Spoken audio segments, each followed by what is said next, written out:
Bumagsak si Bitcoin matapos ang isang pahayag mula sa mismong Federal Reserve Chair na si Ginoong Jerome Powell. Ayon sa kanya ay nagsisimula na raw ang tinatawag na Trump tariff inflation. At hindi lang yan basta opinyon dahil ito ay may seryosong epekto sa market, lalo na sa mga presyo ni Bitcoin at sa posibilidad ng pagbabago sa interest rates ng Amerika. Kaya sa video na ito ay pag-uusapan po natin kung ano ba talaga ang ibig sabihin ng Trump tariff inflation. Bakit ito naging trigger ng pagbagsak ni Bitcoin? At ano ang sinasabi ng mga investors? At syempre, kung ano po ang dapat nating bantayan bilang mga Pinoy crypto enthusiast sa mga susunod na linggo. Pero bago po tayo magpatuloy, ay pakibasa na lamang po muna ang disclaimer dito po sa ibaba ng ating screen. Yan, ano nga ba ang sinabi ni Ginoong Jerome Powell tungkol sa inflation? Sa pinakabagong FOMC or Federal Open Market Committee meeting ay nagbigay ng matinding pahayag si Ginoong Jerome Powell. Ayon sa kanya ay nasa simula pa lang tayo ng epekto ng Trump tariff. Ibig sabihin ay inaasahan po nilang tataas pa ang inflation sa mga darating na buwan.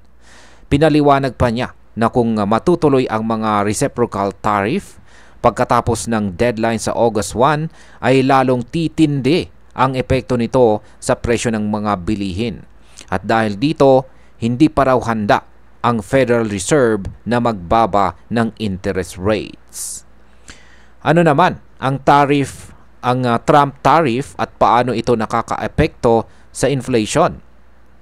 Ang Trump tariff ay mga buwis o dagdag na singil na ipinapataw sa mga imported goods, lalo na mula sa China.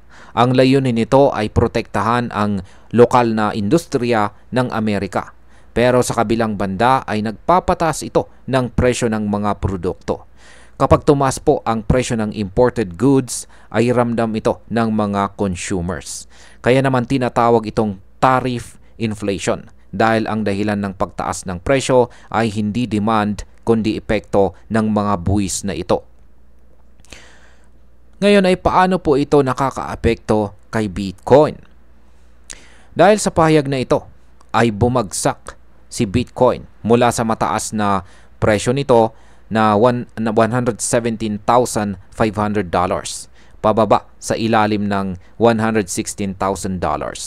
Ang pagbagsak na ito ay resulta ng tinatawag na bearish sentiment o takot ng mga investors na lalong titindi ang inflation at walang immediate na action mula sa Fed. Pero ang mas malalim na dahilan ng panic ay ang posibilidad na hindi muna bababa ang interest rates. Kapag mataas po ang interest rates, mas nagiging attractive ang traditional investments tulad po ng bonds kumpara sa riskier assets gaya ni Bitcoin. Ano naman po ang sinasabi ng market tungkol sa rate cuts? Ayon po sa CME FedWatch data ay bumaba ang posibilidad na magkaroon ng 25 basis point rate cut sa buwan po ng September. Mula po sa 63.7% ay naging 47.1% na lang ang odds matapos ang speech ni Ginoong Powell. At hindi lang yan. Ayon pa sa datos ay 38.3% chance lang na magkakaroon ng cut sa buwan ng October. Posible rin na hanggang December ay manatili sa kasalukuyang level ang interest rates kung wala pong malinaw na sinyales na bumababa ang inflation. Ano naman ang susunod na aabangan ng market? Ngayon ay nakatutok ang mga mata ng investors sa tinatawag na Personal Consumption Expenditures or PCE inflation data. Ito po ang paboritong sukatan ng inflation ng Federal Reserve. Inaasahan ng mga eksperto na lalabas ito sa 0.3%.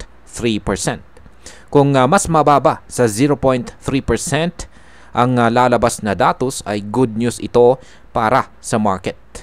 Ibig sabihin ay maaring hindi pa ganun kaagresibo ang epekto ng Trump tariff at pwedeng pag-isipan ulit ng Fed ang interest rate cuts. Ngayon ay bakit po mahalaga ito dito sa mundo ng crypto? Napakahalaga po ng galaw ng interest rates sa galaw ng crypto market. Kapag mataas po ang interest rates, ay mas maraming investors ang naglalagay ng pera sa traditional assets. Pero kapag bumaba naman ang rates, mas lumalakas ang risk-on sentiment. Dito po pumapasok ang crypto, lalo na si Bitcoin. Ang ganito pong uri ng balita mula sa Federal Reserve ay may domino effect.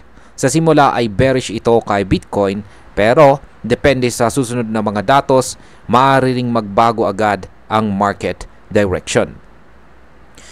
Ayan, para po sa atin bilang mga Pinoy crypto enthusiasts ay mahalaga pong bantayan natin ang galaw ng US economy. Kahit hindi po tayo direktang apektado ng Trump tariff, ay nagkakaroon ito ng ripple effect sa global financial market. Kapag bumagsak po si Bitcoin ay maraming traders ang napipilitang magbenta. Yung iba naman ay nagkakaroon po ng panic na maaaring magresulta sa maling desisyon. Kaya ang disiplina at tamang kaalaman ay napakahalaga sa mga ganitong sitwasyon. At bilang panghuli, sa aking opinyon ay isa po itong paalala na ang crypto market ay hindi nabubuhay sa sariling mundo. Apektado ito ng global economic decisions tulad po ng interest rate policies ng US at mga political strategies gaya ng tariff. Dapat tayong maging mapagmatsyag at matuto na hindi lang tumingin sa presyo ng coin, kundi unawain din ang malalaking balitang makakaapekto dito. Hindi po sapat ang technical analysis kung hindi naman isasama ang macroeconomic view. At ayan, hanggang dito na lamang po tayo sa video na ito mga ka-crypto. Marami pong salamat sa panonood. Ingat po tayo lagi at God bless po sa ating lahat.